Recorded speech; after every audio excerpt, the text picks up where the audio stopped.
Don't be shocked. Do not be shocked, Toronto Raptors fans, if and when this trade goes down, as things are completely falling apart between Jonathan Kuminga and the Golden State Warriors here now at this point. And I'm not saying a trade is imminent. I'm not saying it's the right move. I'm not saying Kuminga is the perfect fit around a Scottie Barnes. All I'm saying is do not be shocked if and when this trade actually ends up happening between the Toronto Raptors and the Golden State Warriors, because the Raptors have been linked for years around Jonathan Kuminga, and I said it a couple weeks ago out here on this channel.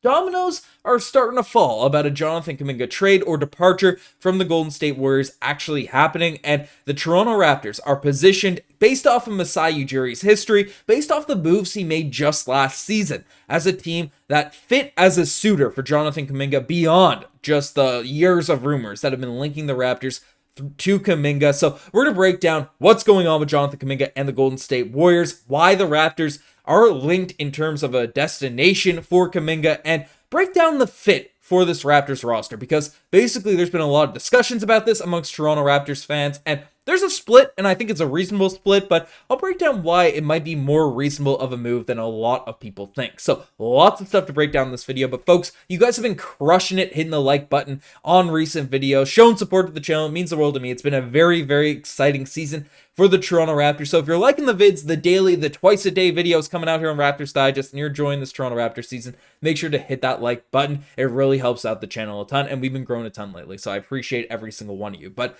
let's dive into what's been going on, what's happening out here, because again, the Raptors have been linked for years, and there's some more developments happening with Golden State. Essentially, last night, the Golden State Warriors ended up moving Jonathan Kuminga to the bench against the New Orleans Pelicans. It was an intriguing development in the fourth season, as there's been no extension completed with Jonathan Kuminga and the Golden State Warriors, as the team discussed setting him up to take the next step, in terms of stardom for the Golden State Warriors team. Now, we discussed this recently, and I'll bring it up here again. Basically, both sides were very still far apart out there in extension convos between Kuminga and the Golden State Warriors. They were able to achieve an extension with Moses Moody, but Kuminga did not get his deal, and Kuminga wants to bet on himself and try to be as close to a max contract type of player. He came out and discussed how he believes that he's a guy that could have the career trajectory of a guy like Pascal Siakam, of a guy like Kawhi Leonard. Again, two Toronto Raptors. Some people thought that was a subtle sort of hint there, but Kuminga thinks very highly of himself. And last season, really, it felt like he was taking the leap, the step up in terms of his production. But this season, things have not really been played out to be that case. I mean, Jonathan Kuminga this year, there's no really arguing it. Basically averaging 10 points per game, 3.3 rebounds, 1.5 assists. Now, his minutes are down, so that is something to take into account, but the three-point shooting is really the part of this that is directly just abysmal, right? It's not good out here for Jonathan Kuminga here now at this point, right? Shooting 17% from behind the three-point arc, shooting 0% on corner threes. Again, it's a small sample size. It's only 4 games. He's only started 3 of them, and his minutes are down from 26 minutes per game last season to just 22 minutes per game this year. So again, things are getting messy for Jonathan Kuminga, but he is a guy that does have extremely high upside and is only 22 years old. And basically, he seems just completely done with this entire situation. He basically came out and said, "It's not my decision. This is my 4th year. It's not the first time things like this have happened. I'm not the coach. It is his decision." So a pretty blunt kind of statement there from Jonathan Kuminga to close off yesterday's performance, yesterday's game. And basically, things don't feel... There's a lot of turbulence happening right now with the Golden State Warriors. Now, where does this lead the Raptors? Why are the Raptors being brought up in discussions like this? Well, for years, Jonathan Kuminga has been linked to the Toronto Raptors in potential trades, in different deals with the OG Anunoby, the Pascal Siakam discussions, and Masai Ujiri just always wanted Jonathan Kuminga in return for one of those packages. And basically, in terms of, Siakam Kings trade, there's always a ton of rumors, reports coming out linking the Raptors to Jonathan Kuminga. And by no surprise, basically, Jonathan Kuminga is a guy that, fits the raw athletic type that Masai Ujiri loves to sort of go after and come in and develop. And basically last season, Jonathan Kuminga showed a ton of potential in terms of his development. Averaged 16 points per game, 5 rebounds, 2.2 assists, shot 32% from the three-point line, and basically was a guy that was on the up and up in regards to his development, in terms of his scoring, and just felt like a player that would have been a really nice acquisition for this team. So again, Jonathan Kuminga makes sense in terms of age, in terms of timeline, and in terms of what Masai Ujiri has done in seasons past. Because again, last year,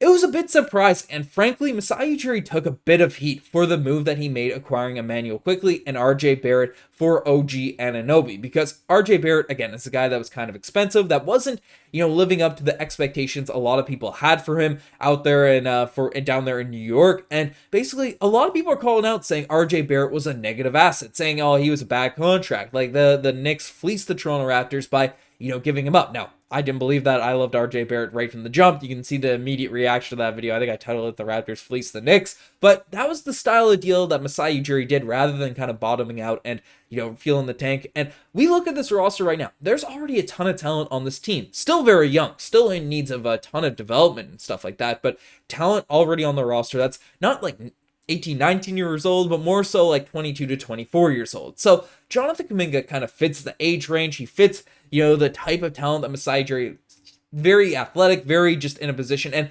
frankly, again, I get the shooting woes. Scottie Barnes, Jonathan Kuminga, and Jakob Poeltl would be and RJ Barrett to a certain extent, but RJ Barrett has improved his three-point jump shot, but would be a very lack of space team out there in terms of a starting lineup, in terms of a group that makes a ton of sense. But if Jonathan Kuminga can get his three-point shot back, we've seen Scottie Barnes develop his jump shot. Now, he's shooting like 18% himself over the course of the first stretch of games over the course of the season, so that is what it is, right? But if the Toronto Raptors can develop these guys, the same way that they developed Ochai Agbaji's jump shot, the same way that they're developing Gradey Dick, who obviously had a great jump shot coming to the league, but, the development play, the development move the Raptors have been so sold on. The upside for a guy like Jonathan Kuminga, with his athleticism, with his ability to defend, with his ability to play that power forward position and just have an impact out there on this team, Jonathan Kuminga just makes a ton of sense. And I mean, last season, he basically asked out, already demanded a trade from the Golden State Warriors based off the minutes that he played. And basically, he was benched, something similar happened, and then Steve Kerr threw him back in the rotation and, said, hey, Kuminga, here's this type of situation. But I don't think, fences are going to be mended since everything is happening again here now at this point. So if the Raptors could buy low on Jonathan Kuminga, could just, do a deal that is a very buy low opportunity, because Kuminga, again, I don't think his trade value is going to be high, and similar to RJ Barrett, because he is expecting a ton of money for next season and stuff, and just take that risk. Take that risk, build development. Again, it's not a blockbuster move. It could be a risk for the Toronto Raptors, but if they develop him, if he ends up achieving the upside that we've seen sort of for Kuminga show flashes of out there for the Golden State Warriors team, having a young core, right, of Scottie Barnes, Immanuel Quickley, RJ Barrett, Jonathan Kuminga, Gradey Dick, right? And then all of the rookies that we have right now, Jonathan Mobo, Jamal Shed, right? Jakob Poeltl, we haven't even got to see him play yet. Then obviously Jakob Poeltl playing the center position.